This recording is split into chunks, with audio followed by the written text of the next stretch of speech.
श्रीराम समर्थ.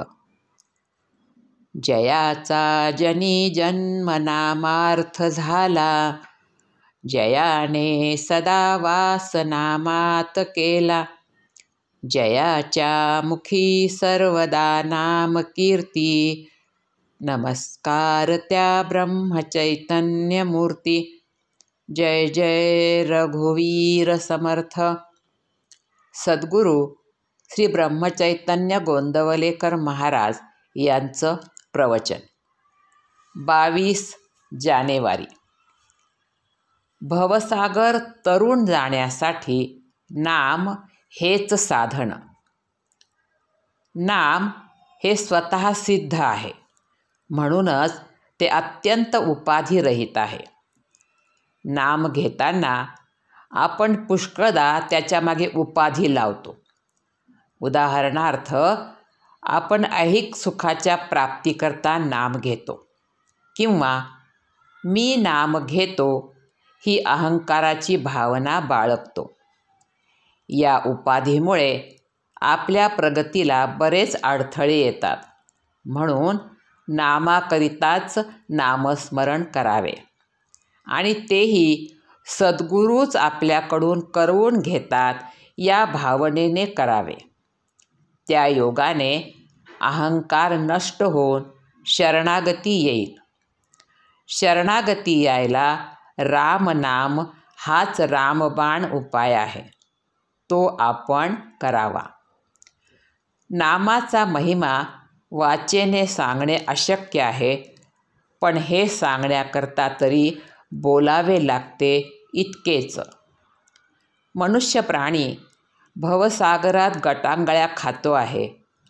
समुद्रातून तरून जाण्यासाठी जशी नाव, तसे भवसागरातून तरून जाण्यासाठी भगवंताचे नाम आहे. फक्त एकच दक्षता घेणे जरूर आहे, तीही की नावेत समुद्राचे पाणी येऊ देऊ नये, नाहीतर नावेसगट आपण बुडून जाऊ. त्याप्रमाणे संसाररूपी समुद्राचे पाणी नामरूपी नावेत येऊ देऊ नये. म्हणजे कोणत्याही प्रापंचिक अडचणीमुळे नामात व्यत्यय येऊ देऊ नये. तसेच नामाचा उपयोग संसारातल्या अडचणी दूर होण्याकरता व्हावा, ही बुद्धी न ठेवता नामाकरिताच नाम घ्यावे. म्हणजे नावेत पाणी न शिरता सुखरूपपणे पैरतीराला, म्हणजे भगवंतापर्यंत पोचता येते. कोणतीही गोष्ट अभ्यासानेच साध्य होत असते. देह केव्हा जाईल याचा नेम नाही, म्हणून मग म्हातारपणी नामस्मरण करू असे म्हणू नये.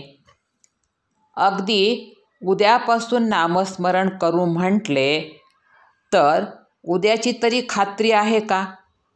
आयुष्य क्षणभंगूर आहे, ही खात्री प्रत्येकाला आहे.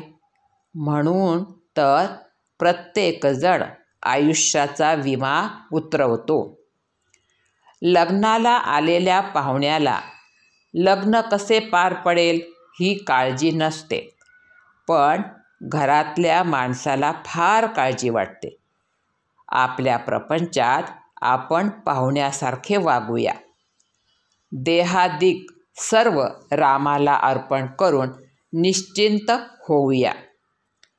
सोन्या मोत्याचे दागिने घालणारी श्रीमंताची बाई असू द्या, बेताचे लहान दागिने घालणारी मध्यम स्थितीतली बाई असू द्या, किंवा चांदीची जोडवी आणि नुसते मंगळसूत्र घालणारी अगदी गरिबाची बाई असू द्या, त्या सर्वांना कुंकू ज्याप्रमाणे सारखेच असते, त्याप्रमाणे कसलाही भेद न ठेवता नाम हे सर्वांना सारखेच साधन आहे.